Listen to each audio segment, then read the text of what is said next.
Macaw ভিসার সুবিধাদি ১. বৈধভাবে বাস করা ও কাজ করার অধিকার এবং স্থানীয় আইন ও শ্রমবাজারে অংশগ্রহণ করার সুযোগ। ২. নিয়োগকর্তার মাধ্যমে সামাজিক সুরক্ষা ও নির্দিষ্ট সুবিধা গ্রহণের সুযোগ, ছুটির সুযোগ থাকে, কিছু ক্ষেত্রে নিয়োগকর্তাগণ নির্দিষ্ট কন্ট্রিবিউশন প্রদান করে। ৩. পরিবারের নির্দিষ্ট পরিস্থিতিতে পুনর্মিলন বা ভিসা সাপোর্ট পেতে সক্ষমতা। ৪. অভিজ্ঞতা ও ক্যারিয়ার গড়ার সুযোগ যা ভবিষ্যতে উন্নত স্তরের কাজ বা ম্যানেজারশিপে উন্নীত হতে সহায়তা করে।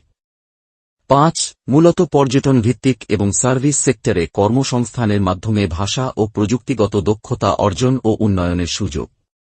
এবং ৬. নবায়নযোগ্যতা, সামগ্রিকভাবে দক্ষ বা অদক্ষ কর্মীর জন্য প্রদানকৃত কর্মভিসা যখন একটি বৈধ কর্মচুক্তির অধীনে থাকে তখন তা নিয়োগ চলাকালীন সময়ে নবায়নযোগ্য বা পুনরায় বাড়ানো যায়।